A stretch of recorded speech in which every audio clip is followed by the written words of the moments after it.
Hello everyone, welcome back to the Philosophy Podcast. Might be interested to know, I've got a whiteboard now and some pens, so I can put a few things in writing or diagrams, that kind of thing. And today I'm going to talk about the problem of evil.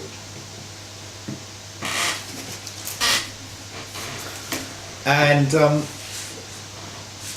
like a lot of things in philosophy, it starts with this word problem, which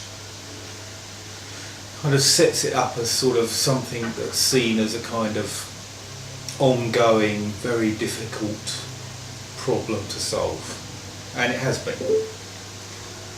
But I'm not sure really it needs to be. I think it's been somewhat blown out of proportion. So basically the problem of evil comes about because of Christian theology, traditional Christian theology, which came to the conclusion over hundreds, of years that God had certain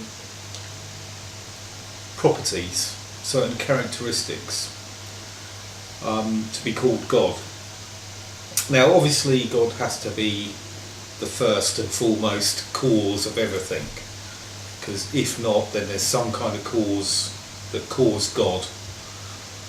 So often people use the word first cause to refer to God. But that wasn't thought to be a necessary thing, I think, by a lot of theologians. But what they did conclude was that God would need to be omniscient, and that means to know everything, omnipotent, which means to be able to do anything, and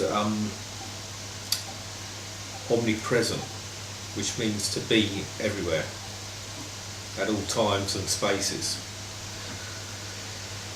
So, and obviously benevolent, loving, and so on. So given this, when we see things happening in the world that are apparently bad, evil, nasty, we have to ask ourselves,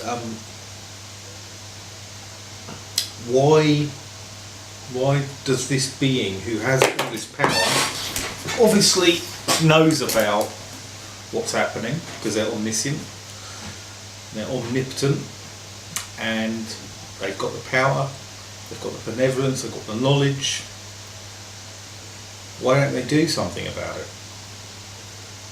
And I mean, this is a question that hits all of us at one time in our lives if we believe in this kind of God,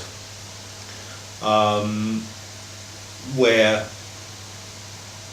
something happens, we can't really see how that fits in with our conception of God.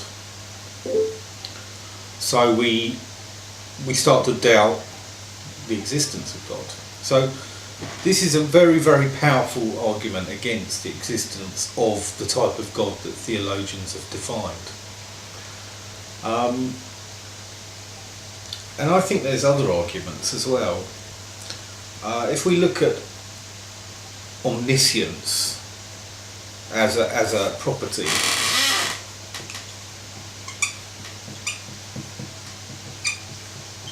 equals all-knowing. Well, if you're all-knowing, then why would I need to pray to you? Because you already know what I'm going to say. You already know my deepest heart's desires. And if you do know those things, then have you disrespected my privacy in some way? Have I given you permission to know certain things about me? Now, maybe I have at some point, I don't remember. Or maybe God would know that I would be happy for him to know everything about me. But on the other hand, I quite like having that sort of privacy of my own thoughts. And the idea that prayer is a way for me to say, look, these are my thoughts that I'm happy to share with you, makes some sense. So omniscience might be a bit debatable. So what about omnipotence? All powerful.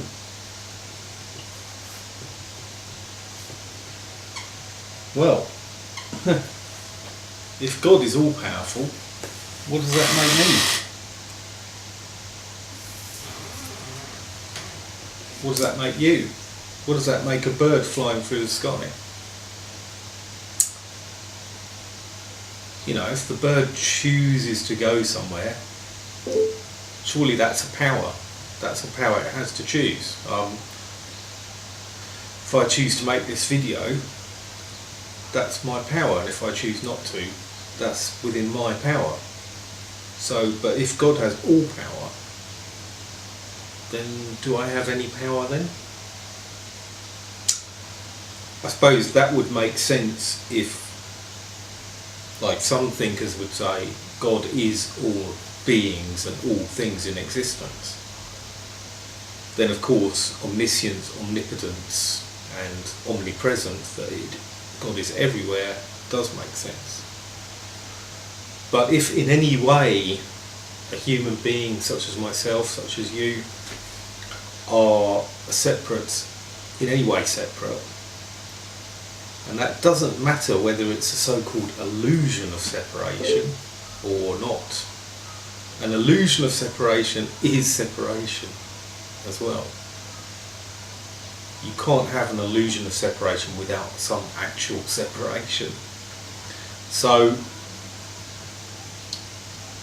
if in any way any beings are in any way separate beings, to any extent, then they have some power. And I mean, this goes back to the whole free will debate as well, that I've talked about in other videos. So they have some power, presumably they have some privacy, and they have some presence, some perspective of their own that isn't God's necessarily. And that would cover omnipresence. So I've always thought that this definition of God is open to criticism, partly because it's so blanketing. You know, omniscience, omnipotence, omnipresence. I mean, obviously I agree with the benevolence side. Yeah. But even so, like, if we accept that God does know most things, nearly everything, has almost all power, potentially, and is more or less everywhere, then the problem of evil is still there. Now, I talked about in another video how something can look like an evil, but not be, because short term it can have negative effects that at long term can have positive effects. And evil can be broken down into two main areas, and I can demonstrate a little bit how this idea applies to both these areas. The two areas are what's called natural evil and evil caused by agents of various kinds. In general, human beings are the agents we know about. So natural evil would be things like earthquakes, disease, death, mental illness, you know, inherited mental illness, or perhaps accidents, certain types of accidents, Um, so these are all things that seem to exist independent of human beings' actions. Human beings don't cause earthquakes that we know of. We can't stop them that we know of, significant earthquakes. They've happened for the whole history of humanity that we know of. There's been disease, there's been various suffering. And so that seems to be not at the human level. It seems to be more on God's sort of level, if anyone's. So on the human level, you've got things like war, rape, lying, all the things that people do, horrible things that people do to each other or to the world, or and so on. So natural evil is sometimes perhaps a bit natural evil is perhaps a bit more difficult to explain in terms of this God that we're talking about, this omniscient, all powerful, all-present, benevolent God, because we can explain a lot of the human evil by the idea that God allows human beings free will, and that this great benefit of free will is worth all this horrible stuff. Because without free will, there wouldn't be any point in us being alive, really. We might as well just be robots. So, so this is the price we pay for actually having a life of any kind. All this human evil. But then if you look at the natural evil, that doesn't seem to have that same explanation. Wouldn't it have been possible for God to, for instance, make the world slightly better, slightly less suffering? Would the world have worked without a particular disease, let's say AIDS? Was that necessary? I'm assuming that it's a natural disease, it might well not have been. But there are plenty of examples of natural diseases, and look at malaria. My God, the suffering and death that's been caused by malaria. Was it really necessary for the world to have a microorganism that lives within mosquitoes which causes this kind of havoc? And dengue fever is a similar one. So what's the answer to that? Well, I mean, there's loads of examples of these kind of things in the natural world that don't really shout benevolence and that kind of thing to me, and to a lot of people. But it is a bit hard for us to be sure what is necessary for a world. So maybe malaria is necessary, but it's difficult to see why.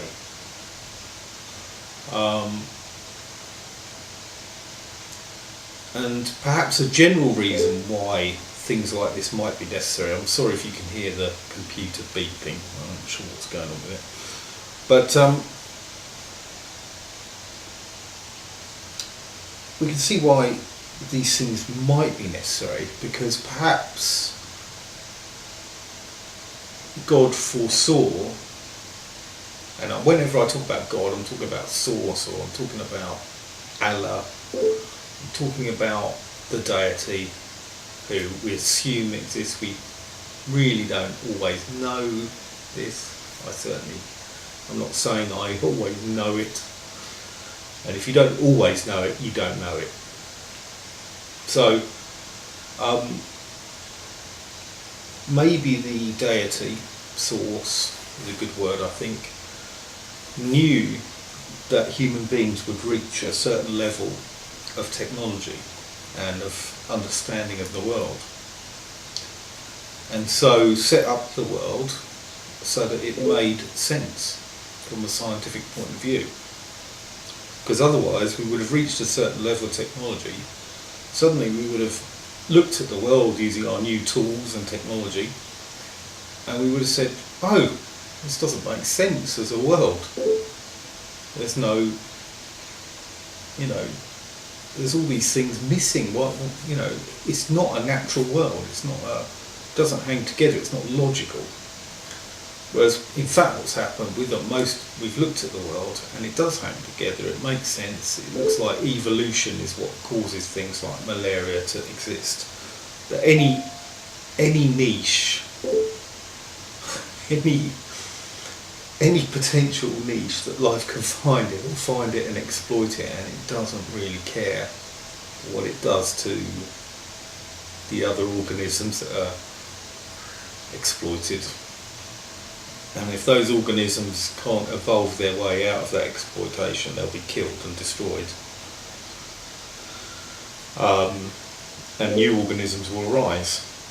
And it's that, in general, evolution seems to be that hard, that clear, that logical and rational and inevitable.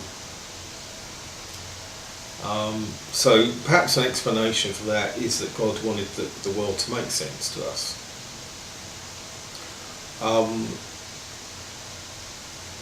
And for the world to be somehow independent of God. Though it may not be, but at least in principle for us to be able to see the world as potentially independent of God. Now, it may or may not be. It may literally be a dream in God's mind, for all we know. But at least when we look at it with our scientific tools, we can see that it might be an independent world with its own independent rules and just follows those like a kind of computer program.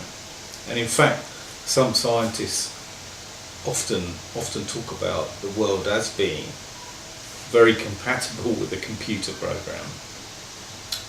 There's a very famous philosopher from Oxford who I've met, and can't quite remember his name, I'll put it in the description. He came up with a theory that this might be a simulation, a computer simulation. And the reason why he can put forward such a controversial theory without being laughed at is because, a lot of science, a lot of top-end theoretical physics and even experimental physics does seem to be pointing to the fact that we live in an information universe rather than what we used to think a matter universe. And then with Einstein we moved to an energy universe. And now we seem to be moving to this new paradigm of an information universe. But in all these universes, you've still got this problem of evil. So I hope I've explained some of the problem and explained how it splits into two. You've got the natural side of evil, and then you've got the agent side, the human side. That can be relatively easily explained with the idea of free will.